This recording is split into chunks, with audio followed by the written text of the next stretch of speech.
nation which has progressed towards becoming a developed nation has shown two very important elements.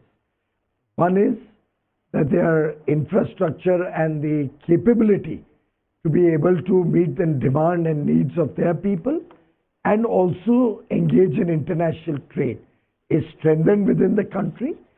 And second is that they should be competitive in terms of quality, in terms of pricing, so that they can meet the demands of the world market and expand their international trade. In India, over the last many decades, infrastructure investments were always found languishing. Ever since Prime Minister Modi came in, his focus has been to provide world-class infrastructure so that the people of India and the businesses in India proceed towards better quality products, goods and services, as well as are able to bring down their logistics costs and become competitive in the world. The advantage when you are investing as a government in infrastructure projects or in capital investments is the multiplier effect this has on the economy, because your investments lead to demand of various goods and services like steel, cement, sand, plumbers, carpenters, furnishing, all sorts of trade and goods and services get an impetus. That leads to huge, massive job creation, of work opportunity, of business opportunity, which in a way further fuels demand. That demand fuels further capex. So it's a virtuous cycle.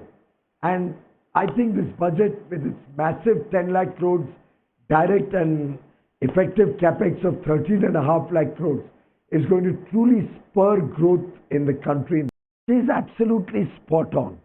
In fact, the Honorable Finance Minister and her team need to be complimented for the care with which they have assessed all the various duty structures. The logic being that in any value chain, if the goods that are imported, maybe raw material, maybe an intermediate good, are taxed or there's an import duty of a high level, it will encourage people not to manufacture in India, but encourage them to get the finished product maybe under an FTA or under some trading arrangement directly from abroad. And therefore, it's a very good move on our part to bring down the import duties in several cases where the inputs which will help us become competitive both in India and internationally were earlier being taxed.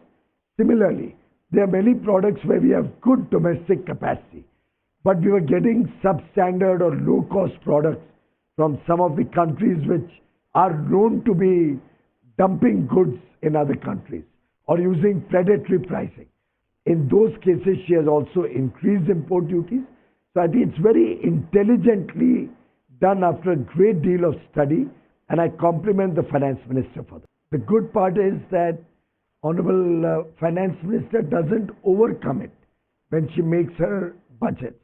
So her revenue targets are modest, and on almost every aspect of government spending, focus is kept to make sure it's transparent. There's no leakages of government money. We respect the taxpayers who are providing us with all the revenue, thanks to which we are able to do public service. So that understanding has now seeped into the entire government, that the money we are using is hard-earned taxpayer money. We have to put it to good use.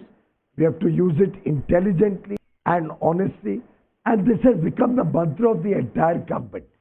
Prime Minister Narendra Modi has focused on very intelligent spending and has ensured that every rupee we spend is used for the benefit of the country, for the benefit of the common man, and is used very transparently and honestly.